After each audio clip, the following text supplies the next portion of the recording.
Hello दोस्तों। कहते हैं अपराध के बाद गुनहगार कभी सबूत नहीं छोड़ता, मगर दिल्ली का वह सीरियल किलर हर कत्ल के बाद छोड़ता था सबूत। फिर कानून को ताल ठोक कर देता था खुली चुनौती, पकड़ सको तो पकड़ के दिखाओ।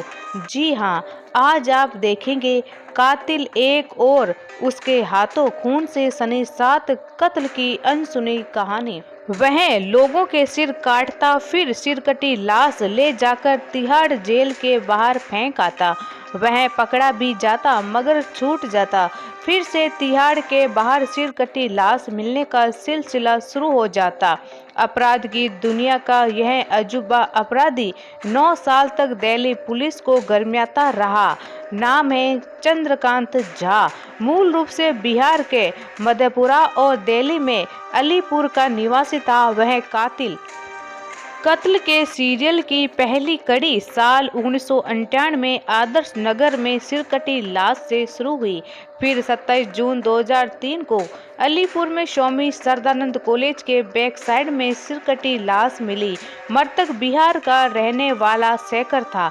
शेखर के शराब पीने और बहुत झूठ बोलने की वजह से जान ने उसका मर्डर किया था। 20 नवंबर 2003 को तिहाड़ जेल के गेट नंबर 1 के बाहर प्लास्टिक बैग में बंद सिरकटी लाश मिली। वह शव बिहार के रहने वाले उमेश का था। उमेश के झूठ और धोखेबाजी पर जान ने कत्ल कर दिया। 2 नवंबर 2005 को बिहार के रहने वाले गुड्डू का शव मंगोलपुरी इलाके में नाले से मिला। 20 अक्टूबर 2006 को सुबह 7:20 बजे तिहाड़ जेल के गेट नंबर 3 के सामने प्लास्टिक बैग में एक युवक अमित की सिरकटी लाश मिली। साथ में दिल्ली पुलिस के लिए नफरत और आपत्तिजनक बातों की चिट्ठी मिली। कातिल ने पुलिस को चैलेंज किया कि अब वह मर्डर कर रहा है, गिरफ्तार करके दिखाओ। उसी दौरान पीसीओ से हरिनगर के एसएचओ को हत्यारे ने कॉल की, कहा कि हिम्मत है तो पकड़ कर दिखाओ। बाद में पकड़े जाने पर जान ने दावा किया कि अमित के कई महिलाओं से संबंधों की वजह से चंद्रकांत झा ने उसकी हत्या की थी। 25 अप्रैल 2007 को एक बार फिर तिहाड़ जेल के गेट नंबर 3 के बाहर सिरकटी लाश मिली। मरने वाला उपेंद्र था।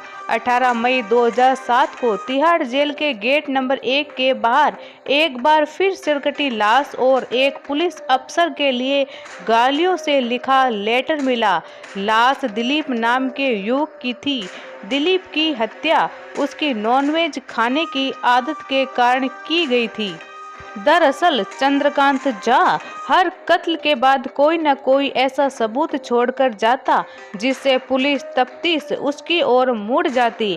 वह बात अलग है कि कमजोर दलील और सबूतों की वजह से वह छूट जाता, लेकिन कातिल 5वीं सिरकटी लाश के साथ ऐसी गलती कर बैठा जिसने उसे हमेशा के लिए जेल की सलाखों के पीछे पहुंचा दिया। 20 अक्टूबर 2006 को तिहाड़ के गेट नंबर 3 के सामने सिरकटी लाश फेंकने के साथ उसने पहली बार एक चिट्ठी भी छोड़ी।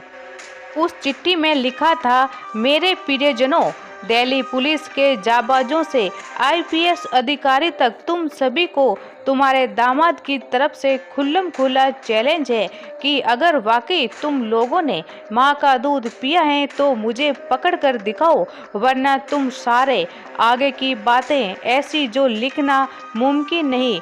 इस चिट्ठी से दिल्ली पुलिस का पारा 7वें आसमान पर था। चिट्ठी की लिखावट और चंद्रकांत की लिखावट एक थी। फोरेंसिक रिपोर्ट ने भी इसकी तब्दील कर दी। इसी लिखावट के आधार पर आखिरकार अदालत ने चंद्रकांत को दोषी माना।